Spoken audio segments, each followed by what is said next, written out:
There are countries in the world so old that we're closer to year zero than they are. The oldest countries in the world. Number 10. San Marino.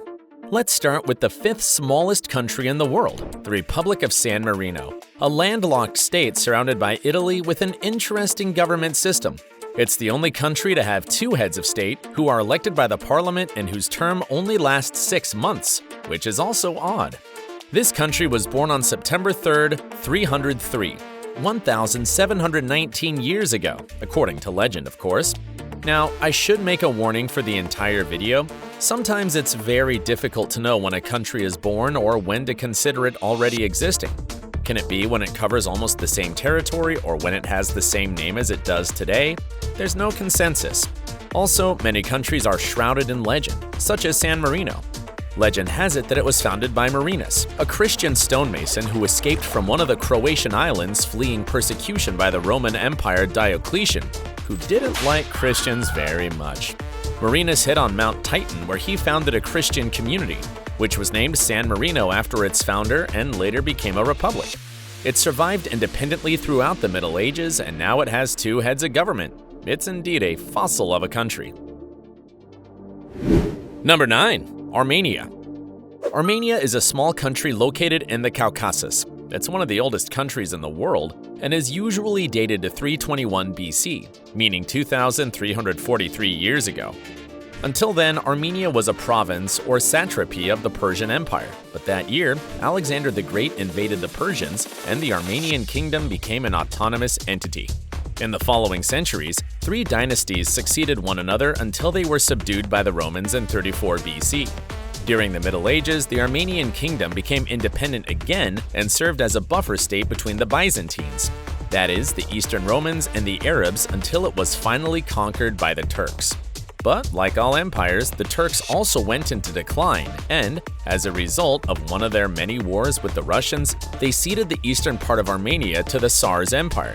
It's on this territory that the current Republic of Armenia is formed, which gained its independence after the fall of the Soviet Union. Number 8. India.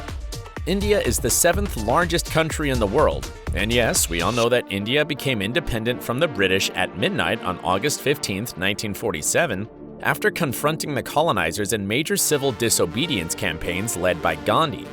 But some consider that India, as a territory, began in 324 BC, 2,346 years ago. Until then, India was a group of kingdoms and city-states that fought among themselves, but from that date on, it'd be unified by the Maurya dynasty, especially during the reigns of Chandragupta and his grandson Asoka. The Maurya unified all the current Indian territory, but also Pakistan and Afghanistan, territories that they took from the Greeks, heirs of Alexander the Great, to give you an idea of how old these events are. Anyway, when Asoka died, the empire went into decline and a new period of disunity arrived. However, new empires were born, such as the Gupta Empire, the Delhi Sultanate, or the Mughal Empire, created by the descendants of Genghis Khan and during which the Taj Mahal was built. When this empire was in decline, the English were already colonizing the coasts, and, well, the rest is history. Number 7. Sri Lanka. The oldest history of Sri Lanka can be read in the Mahavamsa Chronicle. Written in the 5th century AD, it tells that in 543 BC, 2,565 years ago, Prince Vijaya from India invaded the island of Ceylon, i.e. Sri Lanka, defeated an army of 700 natives, and married Princess Kuveni, daughter of a Sri Lankan king. The Mahavamsa tells that the dynasty founded by this prince had a total of 54 sovereigns. Mahasena, who was the last, died in 302 AD. They were followed by the Solawansa dynasty, or lower dynasty, which had 110 kings, the last being Sri Vikrama Rajasinha, who was dethroned by none other than the British in 1815. Number 6. Iran. Iran was known in the West, at least until 1979, as Persia. But strictly speaking, Persia is only one of the many regions of this country, a region that was the origin of the Achaemenid rulers, who gave rise to the first great Persian Empire in 550 BC, 2,572 years ago. Before that, the territory of Iran was the scene of multiple villages who participated in the hectic wars of the ancient Middle East, such as the Medes, who would destroy Nineveh, the capital of the Assyrians, in 612 BC, after rebelling against them aided by the Babylonians. Cyrus the Great had just been named king of Anshan, a kingdom located in the region of Persia and vassal of the Medes. Cyrus rebelled against the Median king Astyages and defeated him. At that time, the first Persian Empire was formed. Centuries later, during the time of Sassanid Persians, the name Iran or Iran would begin to be used as the country's name. Number 5. Japan.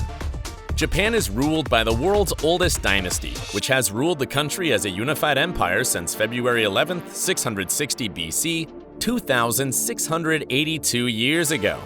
That day, it is said, officially began the reign of Emperor Jinmu, who was a descendant of the sun goddess Amaterasu, as in Japanese mythology, the sun god is a woman.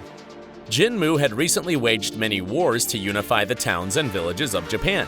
Although these events are recorded in Japan's two oldest books, the Kojiki and Nihon Shoki, many historians argue that the existence of this emperor cannot be attested. In fact, February 11th was only established as an official date in 1873, shortly after Emperor Mutsuhito strengthened his power against the last shogun, Tokugawa Yoshinobu. The shogun was a high military official who exercised political power in Japan, relegating the emperor himself to a merely symbolic figure. Emperor Mutsuhito unraveled this mess and, from his reign on, February 11th was called Kigensetsu, or Empire Day, a national holiday in which parades were held, the divinity of the emperor was highlighted, and would be abolished by the Americans after World War II. Number 4. Ethiopia. Ethiopia is one of the oldest and, for many centuries, one of the most mysterious states. Along with Liberia, it's one of the only two African states that was never part of a colonial empire, except for the 5 years it was occupied by Italy. The first fully recognized state in the territory of Ethiopia is the Kingdom of Aksum. It was so powerful that it was compared to great empires of the time, such as Rome, China, and Persia. In the 4th century, King Ezana converted to Christianity, and, since then, Ethiopia aroused the interest and hopes of medieval Europe, which dreamed of finding a powerful Christian-allied kingdom with which to launch joint attacks against the Muslims. Although the origins of the Kingdom of Aksum are dated to 400 AD, 7 inscriptions have been found that speak of a much older kingdom, the Kingdom of Damat. It's unknown if it was a kingdom annexed by the Aksum Empire or if, on the contrary, it grew and became the Aksum Empire. If so, the origins of Aksum, and therefore of Ethiopia, would date back to no less than 980 BC, over 3,000 years ago. Number 3. China. China's origin could be said to date back to the Xia dynasty, which arose around 2070 BC, 4,092 years ago. According to the Xia Shengzhou Chronological Project group of experts from the People's Republic of China. Before that, legends say that the rulers were mythical beings such as Gonggong, the Chinese water god. The Xia dynasty, recognized as the first dynasty, began with Yu the Great. Yu was an important lord who served Shun, the last of these mythological rulers, and was ordered to stop the flooding of the Yellow River. A very special order, as Yu's own father had received it, and when he couldn't fulfill it, he was executed by Shun himself. That's how intense these mythological rulers were. Yu organized the Chinese tribe so well that he managed to channel several rivers and increased the prestige of his own tribe, the Xia. When Shun grew old, he left the throne to Yu, thus initiating the Xia dynasty.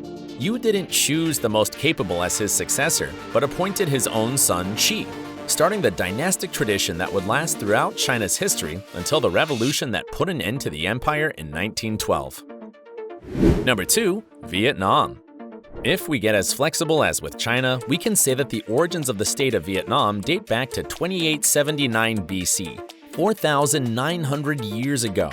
The Vietnamese chronicle called Dai Viet, the complete history, tells that in that year, Loc Tuc managed to unify several tribes and subjugate them as vassals, creating the first unified Vietnamese state.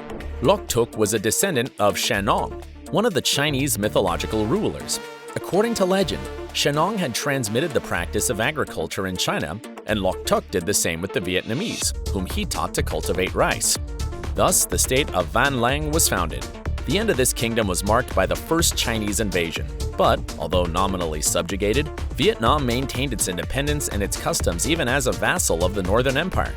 4,000 years later, the Vietnamese would defeat the French, Americans, and Chinese in successive wars. Definitely a country used to dealing with the great powers. Now, time to meet the oldest country of all. Number 1. Egypt. The first place goes to a country that has been unified since 3150 BC, 5,172 years ago. According to most Egyptologists, it was Pharaoh Narmer who unified Upper and Lower Egypt and became the first king by the name of Menes. This is known thanks to the famous Narmer palette, a piece of carved stone found in Hierakonpolis that shows Narmer crushing his enemies and bearing the insignia of both parts of Egypt. Apparently, Narmer was a highland monarch from where he launched an offensive attack on Lower Egypt, succeeding to unify the country. 600 years later, the unified Egypt would still be a powerful country and built the Pyramid of Cheops. And 1,900 years later, under the rule of Pharaoh Ramses II, would build Abu Simbel. Although Egypt went through periods of domination by the Assyrians, Persians, Romans, and Arabs, generally speaking, it remained unified until today. These were the oldest countries in the world. If you enjoyed this video, don't forget to subscribe to the channel and turn on notifications. See you next time.